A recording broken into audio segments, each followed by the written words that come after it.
Magandang gabi po sa bawat isa, sa bawat makikinig nito, at sa mga manonood nito. Magandang gabi sa inyo. Salamat sa inyong pagsasagang makinig sa ating another episode po ng ating pag-aaralan sa Biblia, sa mga salita ng Diyos. Ito po ay may pamagat na Pray and Never Give Up. Yan po ang pamagat natin ngayon. Ito po ay nanggaling sa aklat ng Lucas chapter 18 verse 1 to 8. Babasahin ko po ito sa Tagalog. Sabi po dito ay sinalaysay ni Jesus ang isang talinghaga upang ituro sa kanila na dapat silang laging manalangin at huwag mawalan ng pag-asa. Sinabi niya, sa isang lungsod ay may isang hukom na walang takot sa Diyos at walang iginagalang na tao. Sa lungsod ding iyon ay may isang byuda. Lagi siyang pumupunta sa hukom at sinasabi, bigyan na ninyo ako ng katarungan sa aking usapin. Tinanggihan siya ng hukom sa loob ng mahabang panahon. Ngunit na magtagal ay sinabi ng hukom sa kanyang sarili, kahit ako'y walang takot sa Diyos at walang iginagalang na tao, ibibigay ko na ang katarungang hinihingi ng byudang ito, sapagkat lagi niya akong ginagambala at baka mainis pa ako sa kapupunta niya rito. At nagpatuloy ang Panginoon, pakinggan ninyo ang sabi ng masamang hukom na iyon. Ngayon, ipagkakait kaya ng Diyos ang katarungan sa kanyang mga hinirang na dumaraing sa kanyang araw-gabi? Sila kaya'y paghihintay niya ng matagal? At sa verse 8 po sabi dito, sinasabi ko sa inyo, agad niyang ibibigay sa kanila ang katarungan. Ngunit pagbabalik ng anak ng tao, may daratnan pa kaya siyang mga taong may pananampalataya? Tayo pong lahat ay saglit na manalangin. Panginoon, maraming salamat po sa oras na ito. Muli, isa na naman pong pagkakataon ay binigay niyo sa amin upang magnilay-nilay kami at magbulay-bulay sa iyong mga salita, O Lord. Salamat po sa karunungang ipinagkakaloob niyo sa amin sa mga ganitong pagkakataon, O Lord, upang may bahagi ang iyong salita, upang ito'y aming mapagnilay-nilayan, O Lord. Dalangin po namin, O Lord, nalinisin mo kami. Linisin mo ang aming mga isip, ang aming mga puso, upang kami, O Lord, ay makaharap sa iyo nang malinis ang aming mga konsensya, O Lord. Ganun din po, aming Ama, dalangin namin na kami po ay samahan ng iyong banal na Espiritu at pangunahan sa pag-aaral na ito ng iyong mga salita, O Lord. Sapagkat alam namin, O Lord, siya ang tanging gabay at siya ang magdadala ng lahat ng ito sa iyong banal na harapan, O Lord. Maraming salamat po, Lord. Tinataas po namin at dinadakila ang iyong pangalan. Sa ngalan ng anak na si Jesus, natin magsabi ng Amen. Sabi po dito, napakainam po ng manalangin. Po, maganda ang nananalangin. Kahit ano pa ang sitwasyon na meron tayo, na meron ka, na meron sila, na meron tayo. Kahit anong sitwasyon meron tayo, masarap po ang mananalangin. Ayon po sa mga public opinion, napakahalaga ng panalangin sa mga tao. At sa talatang ito, napakaganda na sinasabi ng ating Panginoong Hesus tungkol sa pananalangin. At habang pinapanood siya ng kanyang mga disipulo, sinabi ng mga ito, Lord, teach us how to pray. Sabi ng kanyang mga disipulo. Bakit sabi ng kanyang mga disipulo ay teach us how to pray? Bakit hindi nila sinabing, Panginoon, turuan mo kaming gumawa ng milagro. O turuan mo kaming magturo. Yan. O turuan mo kaming magmahal ng mga tao. Bakit kaya ang sabi nila, Panginoon, turuan mo kaming manalangin? Sa halip sinabi nila, Panginoon, turuan mo kaming manalangin. Diba? At ang isang bagay na nakakamangha sa buhay ni Jesus na nais gayahin ng kanyang mga disipulo ay kanya pong prayer life. Dito po sa Luke 18, verse 1 to 8, ay nagbahagi si Jesus ng kwento tungkol sa pananalangin. Nagbahagi siya ng kwento tungkol sa panalangin upang ipakita sa kanila ang dapat huwag silang susuka sa panalangin. Yan po. Kaya po nagbabahagi si Jesus ng tungkol sa panalangin upang ipakita sa kanila na huwag tayong susuko sa panalangin. Amen po. Hindi nyo na kailangan mag-isip tungkol sa ibig sabihin ng kwentong ito. Sapagkat sa simula pa lang ay meron na itong interpretasyon. Ang kwento ay tungkol sa isang byuda na may kalaban na nais niyang malamangan. nais siyang malamangan ng kanyang kalaban. Maring ito ay panluloko sa pera o sa lupang naiwan sa kanya ng kanyang asawa. Ang mga ganitong usapin ay laganap noon sa panahon ito sapagkat ang mga babae noon ay walang masyadong karapatan. At sa kwentong ito, hindi lamang maraming hadlang ang kinakaharap ng biyudang ito dahil siya ay isang babae, kundi ang kinakaharapan niya, hukom, ay walang iginagalang na tao at wala pang takot sa Diyos. Maaring siya ay isang hintil na hukom na itinalaga ng Roman authority. Ang kanyang pagkahukom ay nabibili at nababayaran. Marami po sa panahon natin ngayon ganyan, hindi po ba? Ang kanilang pagiging hukom ay nabibili at nababayaran. Ganon din po sa panahon nila. At ang kanyang ikinabubuhay ay ang suhol ng mga pangkaraniwang tao. Subalit ang byuda po ay walang pera upang manuhol siya doon sa hukom. Kaya't ang tanging magagawa lamang ng byuda ay puntahan siya araw at gabi. Yan po, para kulitin, nabigyan ng katarungan ng kanyang usapin. Dinismiss na nga po niya yung kaso eh. Kaya lang, patuloy pa rin itong humihingi ng katarungan. Siguro kaya patuloy siyang humihingi ng katarungan kasi kahit na dinismiss nung judge yung kanyang kaso, walang nangyari. Wala siyang nakamit na katarungan. Kaya patuloy pa rin siyang humihingi ng katarungan doon sa hukom. At marahil nakulitan din itong hukom. Kaya nang muling bumalik ang byuda, sabi ng hukom, ibibigay ko na nga ang katarungang hinihingi ng byudang ito sapagkat lagi na lang niya akong ginagambala at baka mainis pa ako sa kakapunta niya dito. Kita mo?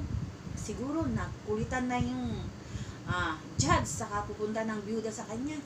Kaya hindi na rin natiis. Ibinigay na rin yung kailangan ng byuda. Meron pong tatlong napakahalagang prayer principle ang itinuturo ni Jesus dito sa atin. Tingnan po natin kung ano ang mga ito, no? Una po, number 1, overcome worry with prayer. Ayan po. Talunin natin ng panalangin ang kabalisahan. Ano po ba yung worry? Yung worry po literally means to be filled with bad thoughts. It is filling your mind with bad thoughts of the worst that could happen. Yung worry, yung isip mo na pupuno ng mga bagay na nai-imagine mo lang. Hindi pa man nangyayari, ini-imagine mo na. Sabi pa, worry is like a water. It begins as a trickle. Pag tumutulo-tulo lang daw, parang tubig yan na tulo-tulo lang yan. Parang yung doubts. Tapos gagapang na yan sa buong katawan mo. Yan. Tapos hindi na to mapigil. Parang magiging isa na itong stream o magiging isang batis na ito ng takot. Tapos mag-create na to ng lawa. Nagiging paranoia ka na. Di po ba? Ganyan po yung worry. Ganyan ang nangyayari sa katawan ng tao. Sa isang tao kapag siya ay nag-worry. Nagiging paranoid. Hindi pa man nangyayari, naiisip na niya. Di po ba? Which overflows into a river of distress, which develop into a raging torrent of tension. Yan. And before you know it, the flood of worry has carved a great anxiety. Bago mo palang mapansin, nagkaroon ka na ng pagkabalisa. Balisang-balisa ka na. Di ba? Sa iyong isip, sa iyong damdamin, nagkaroon ka na ng kabalisahan. Yung worry daw po ay isang negative faith. Yan. Na dumadaloy sa iyo. Amen po? Assurance of disaster and belief in defeat. Yan po. Na para daw itong tubig na dumadaloy sa yung katawan na nasisira ang iyong ang paniniwala at palaging naisip na ikaw ay talunan. Yan. Para itong magnet na nag-a-attract ng negative circumstances. Di po ba? Worry is wasting time, today's time. Yan. Kapag ikaw nag-worry, nasasayang ang oras mo, di ba? Palagi ka na lang nag-worry, wala ka namang iniisip, wala ka namang dapat ikabalisa, pero balisang-balisa ka. Nasasayang ang oras mo ngayon. At yung mga dumarating na oportunidad, hindi mo na napapansin dahil sa kabalisahang nangyari, dulot ng mga problema mo nakaraan. Amen po? Yan po, ang pag-aalala ay pagsayang ng oras mo na nakahadlang sa mga darating mong pagkakataon, bunga ng kaguluhang nagdaan. Amen? Para daw itong rocking chair na nagrarak lang, pero di ka man nakakaalis. Ganyan po ang worry. Yan. Sa kwentong ito, ang byuda ay hindi mananatiling nakaupo lamang sa isang sulok at naghahalukit-kit. Hindi po siya nanatiling nakaupo lamang. Karamihan po sa atin, no, pagka nag-worry, naghihintay na lang po na kung ano nandiyan sa sulok, balisang-balisa, hindi malaman kung anong gagawin. Kita nyo, ganun po, no? Pero itong byudang ito, hindi po siya naghintay lamang sa isang sulok at naghalukit-kit na ganyan. Hindi po. Sa halip, ang ginawa po niya, nagpunta siya dun sa taong alam niya na siyang makakatulong sa kanya. At sino po iyon? Yun po yung hukom. Sa verse 1, sabi ni Jesus, laging manalangin at huwag mawalan ng pag-asa. Yan po. Kaya ganun po ang ginawa ng byuda. Lagi siyang nananalangin, araw-gabi pinupuntahan niya yung hukom, kinukulit niya upang makamit niya ang katarungan. Yan po. Si Apostol Pablo po ay na-stuck sa piitan at posibleng maputulan ng ulo. Siya po, si Apostol Pablo, nung siya po ay nakulong, na-stuck siya ng matagal doon. At syempre po, posible siyang maputulan ng ulo. Pero sa halip na mag-alala po siya, anong ginawa niya? Hindi siya nag-alala tungkol sa kanyang kamatayan. Nanalangin siya at gumawa siya ng sulat para sa ibang mga Kristiyano upang ma-encourage niya ang mga ito na manalangin sa halip na mag-alala. Yan po, di ba? Kailangan sa halip na mag-alala tayo po ay manalangin. Tingnan ninyo ang sulat niya para sa mga taga-Pilipos. Alalahanin ninyo ang liham na ito na isinulat ng isang taong nakaupo sa isang sulok ng madilim na piitan. Sabi po sa Pilipos 4, 6, and 7. Chapter 4, verse 6 and 7. Sabi po dito, huwag kayong mabalisa tungkol sa anumang bagay, sa halip hingin niyo sa Diyos ang lahat ng inyong kailangan sa pamamagitan ng panalangin may pasasalamat. At ang kapayapaan ng Diyos na hindi kayang maunawaan ng tao ang siyang mag-iingat sa inyong puso at pag-iisip dahil sa inyong pakikipag-isa kay Kristo Jesus. Kita niyo po, si Pablo habang siya ay nakaupo sa isang sulok ng piitan na madilim, hindi po niya inabala ang kanyang isip sa pagkabalisa. Sa halip, patuloy siyang nananalangin at gumawa pa siya ng sulat para ma-encourage ang ibang mga Kristiyano. Amen po. Dapat po tayo mga Kristiyano ay ganun. Kapag tayo po ay dumadaan sa mga bagay na mga problema, pagsubok, ayan po, hindi po tayo mananatiling palagi na lang nag-aalala. Kailangan po tayo po ay dumulog sa ating Panginoong Jesus. Amen po.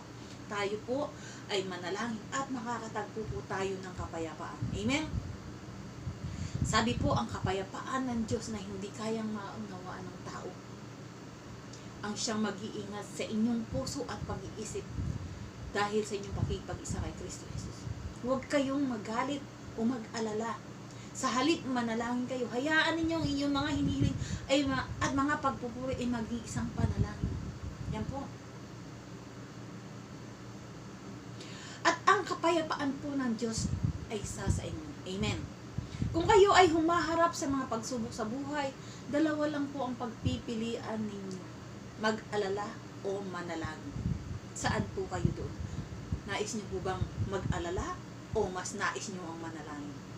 Dapat kayong manalangin at hindi mag-alala sapagkat sabi sa Bible, God loves you. Sabi po sa Bible, God loves us. Hindi lang ako, hindi lang ikaw, tayong lahat. Mahal tayo ng Diyos, ayaw ng Diyos na nag-aalala tayo. And He cares for us. Mahal tayo ng Diyos at nag-aalala siya sa atin. Amen? Kaya bakit papatay mo ang sarili mo sa kakaalala? Gayong meron tayong Diyos na handang katagpuin. Di ba? Handang punuin ang lahat ng pangangailangan natin. Amen? Ano ba ang sabi sa Bible? Kahit kayong mga makasalanan ay marunong magbigay sa inyong mga anak. Ano pa kaya ang ating amang nasa langit? Kita nyo? Tayo nga kaya natin magbigay eh. Kapag may hinihingi sa atin ang ating mga anak, ang ating mga mahal sa buhay, nabibigay natin. Ano pa kaya ang ating amang nasa langit? Sapagkat mahal niya tayo. Inaalagaan niya tayo. Nagmamalasakit siya sa atin. Higit niya kayang ipagkaloob ang lahat ng pinakamainam, pinakamabuti sa kanyang mga anak na tumatawag sa kanya. Yan po. May mababago ba sa kalagayan mo kung puro ka mukmuk? Puro ka pag-aalala? Meron siguro, papangit ka, tatanda ka sa kakaisip, magpapalobo ka ng laway mo, ayan, nandiyan kasi ang sulok, di ba? Pero kung mananalangin ka sa pamagitan ng iyong pananampalataya, magagawa mong pakilusin ang kamay ng ating Panginoon patungkol sa iyong kalagayan at sitwasyon. Amen? Pangalawa po, sabi dito, pray persistently. Magtiyaga kayong manalangin. Magtiyaga kayong manalangin. Manalangin ng paulit-ulit. Manalangin ng walang tigil. Yan po. Sa kwentong ito, ang mahirap na byuda ay patuloy at paulit-ulit na nakaawa sa hukom. Upang ipagkaloob sa kanya ang katarungang kanyang hinihiling. Marahil araw-gabi, pumupunta doon ang byuda sa bahay ng hukom. Kinukulit niya yung hukom para makuha niya yung katarungang hinihingi niya. Hindi lamang isang beses niya ginawa ito at pagtapos ay humingi ng katugunan. Hindi lamang siya po nagpunta ron na, Judge, pwede ko bang makuha yung katarungan tungkol sa aking usapin? Ano pong desisyon niyo? Hindi po ganun ang ginawa ng byuda. Nagtiyaga po siya. Pumunta roon. Nagtiyaga siyang pabalik-balik sa hukom upang ipagkaloob sa kanya yung katarungang hinihingi. Pinag-init niya yung tenga ng hukom tungkol sa kanyang petisyon. Po? Kayo ba may hinihingi ba kayo sa Diyos? At nung hindi niya maibigay, agad ay tumigil na kayo sa pananalangin. Meron po ba sa inyong ganyan? Na pagkatapos manalangin, mga ilang panahon lang, tayo po mga Kristyano, wala tayong tiyaga talagang manalangin. Hindi nga natin kayang manalangin ng 3 times a day. Kadalasan mananalangin tayo, kung mananalangin tayo sa umaga lang. O kaya mananalangin tayo sa gabi lang tayo nananalangin. Yan po, no? Pero hindi natin kayang gawin yung 3 times a day, tapos every day. Yan po. Diba? Madalas, kapag meron tayong hinihingi na hindi ibinigay sa atin, agad tayong tumitigil, nagsasawa tayong manalangin, di po ba? Yan po ay malaking pagkakamali. Sapagkat ang pinaka-epektibong panalangin sa Bible ay yung manalangin ng walang tigil. O yung tuloy-tuloy manalangin. Sabi po sa awit 55, verse 16 and 17, Kaya lang ako hihingi ng saklolo. Aking natitiyak, ililigtas ako. Sa umaga't hapon maging sa gabi rin, aking itataghoy ang mga hinaing at ang aking tinig ay kanyang diringgin. Tayo po, hindi po natin kaya yung umaga't hapon maging gabi. Na po, mas busy tayong kaka-Facebook, mas busy tayong makipagkwentuhan sa labas ng bahay, o makipag-chat, ayan po, mas busy tayong makipaglaro ng ML, pero po manalangin, hindi po natin kayang gawin yan. Umaga, hapon, maging gabi. No? Nagsasawa tayong manalangin. Po, pero sabi po dito, kailangan manalangin tayo ng walang tigil. Pray persistently. Yan po. Paulit-ulit, walang tigil. Si David ay hindi katulad ng mga taong once a day manalangin. Di ba? Minsan tayo parang nagtitake lang ng vitamins. Once a day. Pray once a day. Pero si David po, hindi po siya ganun. Siya po kung manalangin ay buong araw. Kaya niyo po ba yun? Buong araw na pananalangin. Yan po. Maging si Hannah, tingnan niyo po, sa lumang tipan. Siya ay desperadong magkaroon ng anak. Siya ay maraming taong ginugol sa pananalangin. Yan po, kayo po, gano'n nakatagal kayong nananalangin sa mga nais niyong makamit sa buhay niyo? Tumigil na po ba kayo? Nagsawa na po ba kayo? O patuloy pa rin kayong nananalangin? Patuloy pa rin kayong umaasa na matutupad ang inyong panalangin? Si Hana po, napakaraming taon ang ginugol niya sa panalangin. Kahit taon na rin ang lumipas na hindi pa nasasagot ang kanyang kalooban, ang kanyang panalangin. Hindi siya tumigil. Ayan po. Taon na rin ang lumipas. Hindi pa rin nasasagot. Kung tayo kaya ang ganun nangyari, mga taon na siguro tama na ngayon, wala naman mangyayari. Sabi po natin siguro, no? Pero si Hana, kahit taon na ang lumipas sa kanyang pananalangin, na hindi pa rin nasasagot ang kanyang panalangin, hindi siya tumigil at sinabi sa sarili niya na marahil hindi kalooban ng Diyos na magkaroon ako ng anak. Hindi niya sinabi sa sarili niya yun. Pero tayo madalas natin, tayo mismo, dinidiscourage natin ang ating mga sarili. Marahil hindi ito kalooban ng Diyos, kaya hindi binibigay. Pero si Hana, hindi siya na-discourage. Hindi niya sinabi sa sarili niya na marahil hindi kalooban ng Diyos na magkaroon ako ng anak. Sa halip patuloy, siyang nanalangin hanggang sasagutin ng Diyos ang kanyang panalangin. Kita mo? Binigyan siya ng isang anak na lalaki. Walang iba kundi si Samuel, ang makapangyang propeta. Yan po.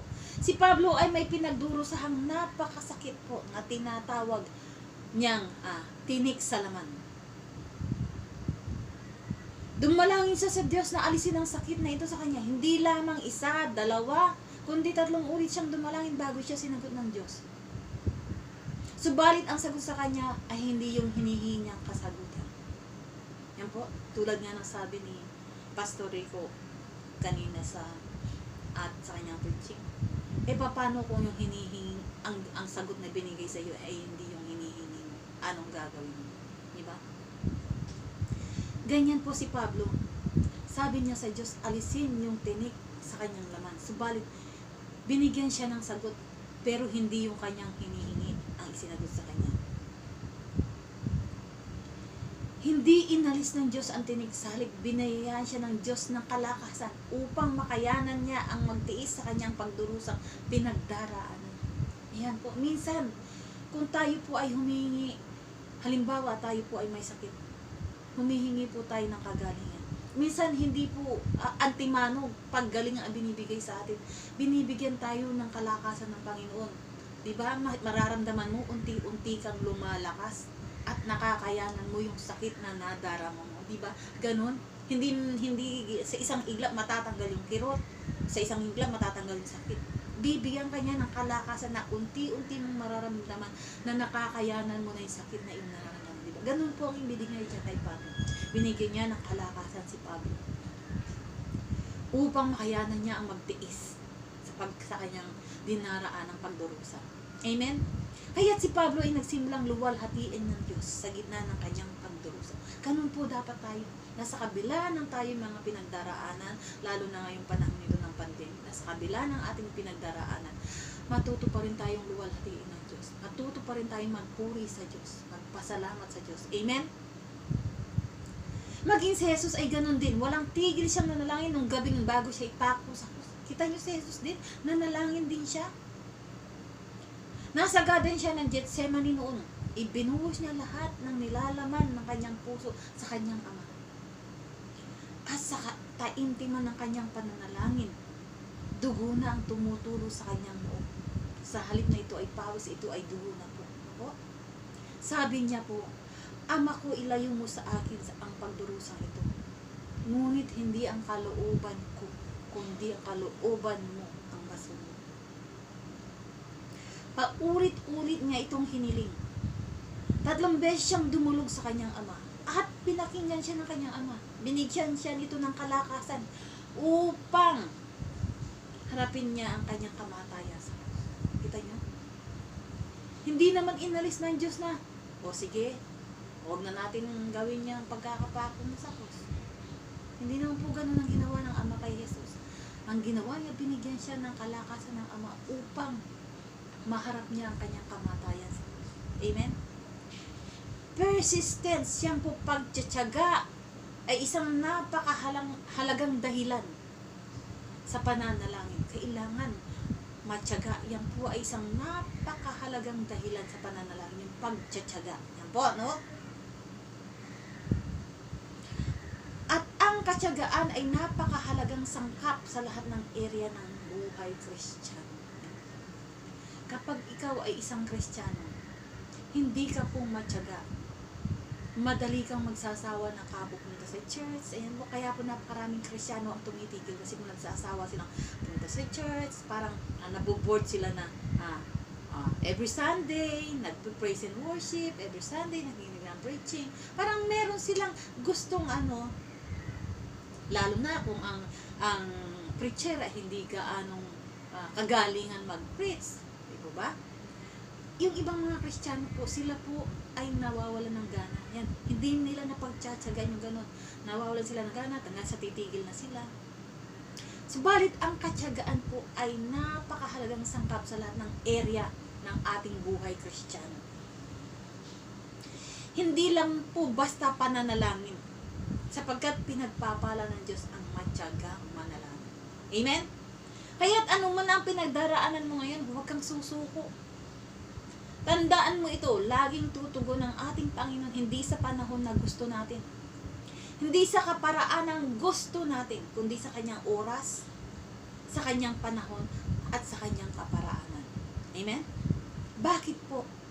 Para lalo tayong mamangha na higit pa sa ating mga ipinapanalangin at higit pa sa ating ninanais ang kanyang ibibigay sa bawat isa sa atin. Amen?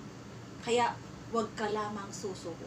Sabihin mo nga sa katabi mo, magtiyaga kang manalangin. Pakisabi nga po sa mga katabi niyo, magtiyaga kang manalangin.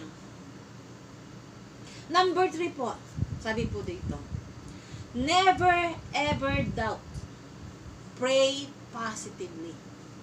Kapag kayo nananalangin, huwag niyong pagdududahan yung panalangin ninyo. Kayo mismo, pinagdududahan yung pinapanalangin ninyo eh.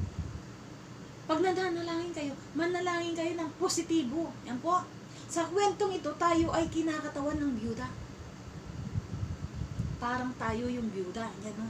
Hindi siya nag-aalala at matyaga siya sa kanyang hinihiling. Amen. Subalit, nais ba ng Diyos ang balok na hukom? Ayaw naman niya, hindi ba? Kailangan ba bang pilitin ng Diyos bago sagutin ang ating mga panalangin? Hindi naman po, di ba? Ang mga parable ay hindi lang pinagpaghambing ang nilalaman, kundi pati na rin ang kaibahan. Hindi lang pagiging paghahambing ang binigay, kundi ang pakaibahan, ang mga differences po. Ginamit ni Jesus ang masungit na judge bilang pangontra sa ating amang nasa langit. Tingnan niyo po para ipakita ang malaking kaibahan ng judge sa ating amang nasa langit. Kung yung judge po napilitan lamang tumugon dun sa kahilingan ng byuda, ang ating amang nasa langit ay laging handang tumugon sa bawat pagtawag natin sa kanya. Amen? Hindi dahil sa makulit tayo, kundi dahil sa kanyang nag-uumapaw na kahabagan sa bawat isa. Amen? Dapat mong asahan ang sagot ng Diyos sa iyong mga panalangin. Kung ikaw ay nagdududa na makakatanggap ka ng kasagutan, malamang wala kang matanggap na sagot. Kung pinagdududahan mo ang sagot ng ating Panginoon, malamang wala kang matanggap na sagot. Sabi po sa James chapter 1 verse 6 hanggang 7, sinabi sa atin na kung tayo ay hihingi ng karunungan, bibigyan tayo ng Diyos ng sagana at walang panunumbat. Yan po ang Diyos. Kapag siya ay nagbibigay, sagana at hindi siya nanunumbat. Yan po ang ating Diyos. Subalit kung tayo ay humingi, dapat tayong magtiwala sa Diyos at huwag mag-alinlangan sapagkat ang nag-aalinlangan ay parang alon sa dagat na itinataboy ng hangin kahit sila. Kung ikaw po ay nananalangin, kung tayo po ay mananalangin, huwag niyong pag-aalinlanganan ang mga panalangin ninyo. Huwag kayong mag-iisip na, ay baka hindi ako sagutin. Baka mamaya, hindi naman din. O kaya, o Lord, bahala na kayo, sagutin nyo o hindi. Na po, parang ganun, parang sa iyong puso, meron kang agam-agam. Kapag ganun ka manalangin, hindi ka makakatanggap ng sagot. Nakita niyo po bakit nagtataka, yung iba nagtataka sila, bakit ang panalangin ko hindi siya, kasi po, siguro sa kaloob-looban nila, merong pag-aalinlangan doon sa kanilang panalangin. Amen. Pero kung lubos kang nagtitiwala sa ating Panginoon, hindi maaaring hindi niya sagutin ang iyong panalangin. Amen. Huwag umasang tatanggap ng anuman mula sa Diyos ang taong pabago-bago ng isip. Yan po. Sabi po sa 1 John chapter 5, verse 14 hanggang 15, may lakas loob tayong lumapit sa Kanya dahil alam nating ibibigay niya ang anumang hingin natin kung ito'y manaayon sa Kanyang kalooban. Amen po? At dahil alam nating pinapakinggan nga niya tayo, alam din nating ibinibigay niya ang bawat hinihiling natin sa Kanya. Amen? Ang pagkakaiba niya ay natuto tayong manalangin ng positibo at walang pag-aalinlangan. Yan po ang pagkakaiba. Ang nakakalungkot, maraming Kristiyanong nanalangin, subalit hindi talaga sila umaasa sa kasagutan. Parang ganito lang iyon. Halimbawa po, may Sunday school teacher na nagsabi sa kanya mga tinuturuan na, o sige, mga kids, sulatan natin yung mga misyonaring ipinapanalangin natin. Kasi masyado silang busy eh. Maaring hindi sila makapag-reply sa atin, pero kailangan makarinig sila ng feedback mula sa atin. Kaya sumulat ang isang bata ng ganito. Sabi niya, Dear Sir, I am praying for you. I am not expecting an answer. Paano yun? Kayo po ba ganun? Ganun po ba kayo manalangin? Nananalangin kayo pero hindi naman kayo talaga naghihintay ng kasagutan. Marami pong Kristiyano ang ganito. Naiiyak pa yan kapag nagbe-pray. Kapag nagtatawag ng altar call, ang pastor yan, para ipanalangin sila. Yan. Nakikipag-unahan pa yan. Nagtataas din naman po ng kamayan. Pero pagkatapos ng prayer, pagkatapos ng gawain, pabalik pa lang sila sa upuan. Ang takbo ng isipan ay ganito. Dingin kaya ni Lord, ang dami naman. Imposible yata yun. Sa kaloob-looban nila naroon ang pag-aalinlangan sa kanilang mga pinapanalangin. Kung ikaw ay mananalangin at hindi ka rin lang naghihintay ng kasagutan, huwag ka nang manalangin. Ang Diyos ay tumutugon sa mga panalangin. Huwag na huwag ninyong pagdududahan. Amen? Marami siyang mga pangako sa atin sa pamamagitan ng kanyang mga salita. At hindi siya ang taong nagsisinungaling. Matapat siya sa lahat ng pangako niya sa ating buhay. Kaya niyang ugain ang langit at lupa. Maibigay lang niya ang mga pangangailangan. Bakit kailangan mong pagdudahan ng ating Panginoon? Samantalang ang tawag sa Kanya ay Almighty God. Nang ibig sabihin, ang lahat ng kapangyarihan, ang lahat ng kakayanan ay nasa Kanyang mga kamay. Amen? Hindi po natin kailangan pagdudahan ng Kanya sapagkat siya ang ating Almighty God. Amen? Kaya sabi po, pray and never give up. Nais ko pong magtapos sa isang napakagandang kwento mula sa Lumang Tipan. Tungkol po ito kay Jacob.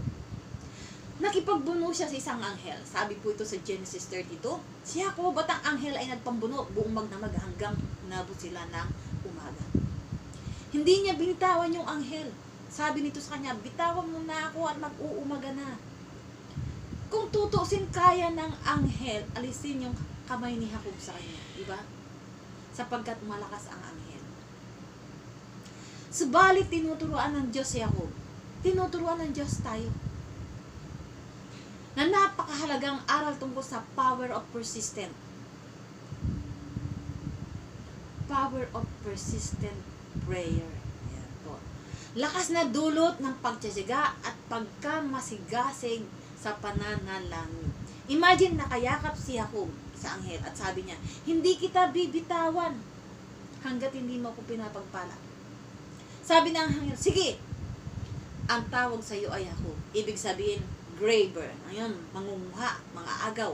Yan, di ba? Grabber, yan. Di ba? Kasi nga, si Jacob, inagaw niya yung yung panganay doon kay Esau. Di po ba? Yan. Kaya sabi nga nun, sige, ang tawag sa iyo ay Jacob. Ibig sabihin, mangunguha o mga agaw. Mula ngayon, tatawagin kang Israel. Ibig sabihin, Prince of God. Napakagandang lesson, hindi po ba? Ikaw po ba naranasan mo na yung manungkab sa Diyos sa panalangin? Sinugaban mo ba yung Diyos sa panalangin? At nagmakaawa ka, sabihin mo sa Kanya, sige po Lord, hindi ako titigil hanggat di mo ako pinapagpala. Hindi ako titigil manalangin hanggat di mo binibigay ang hinihingi. Sinabi mo ba yun sa Lord? Personally po ba, ano ba ang nais sabihin ng Diyos sa iyo? Ano ba ang nais mong sabihin ng Diyos sa iyo? Nilalamon ka ba ng pag-alala at pagkabalisa? Manalangin ka. Kung ikaw ay nilalamon ng pagkaabala at pagkabalisa, pag-aalala. Apo? Tumigil ka na ba sa panalangin para sa pangangailangan mo sa buhay mo? Huwag kang tumigil. Patuloy kang matyaga sa pananalangin. Pray and never give up. Okay? Maraming salamat sa mga nakinig. Naway, ang ating pagninilay-nilay na ito ay nagkaroon po ng aral sa inyong mga buhay. Tungkol po ito sa pananalangin may katyagaan. Sabi po, pray and never give up. Manalangin, huwag kayong susuko sapagkat sa pamamagitan po ng pananalangin, makakamit natin ang ating mga miniminahi sa buhay. At huwag na huwag po ninyong pagdudahan ang inyong mga ipinapanalangin sapagkat ang ating pong Panginoon ay tumutugon sa lahat ng ating mga panalangin. Amen po, tayo pong lahat ay manalangin. Panginoon, maraming salamat po sa oras na ibinigay mo sa amin. Alam namin, O Lord, na Ikaw ay nakikinig. Ikaw ay hindi nagsasawang makinig sa aming mga panalangin. Patawarin mo po kami, Panginoon, kung kami sa aming kaibuturan ng aming mga puso ay mga mayroong pagdududa, pag-aalinlangan at pag-aalala sa aming mga ipinapanalangin. Patawarin mo po kami, O Lord. Linisin mo ang aming mga puso upang mawala ng puwang ang mga pag-aalalang ito, ang pagkabalisa.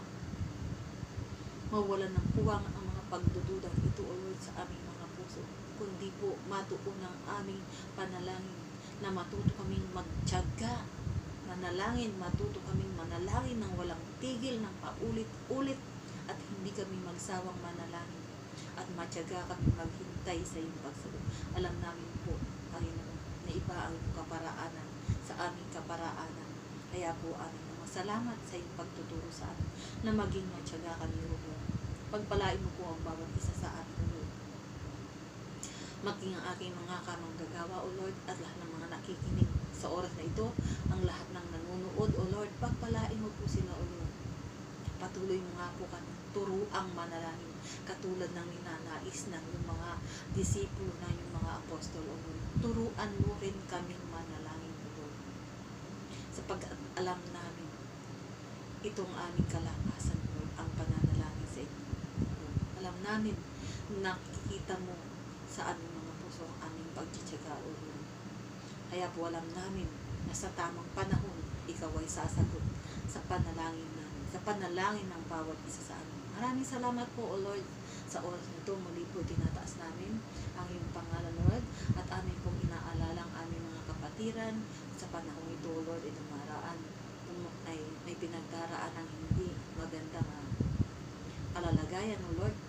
Tinataas po namin sila sa iyo. Pinudulog, Lord, ang mga ito, ang mga may sakit, ang mga may hihina, Lord, ang aming mga mahal sa buhay, Lord, ang aming mga leader ng aming mga bansa, ang aming mga kamanggagawa, O Lord, mga nasa ibang lugar, nasa malayong world.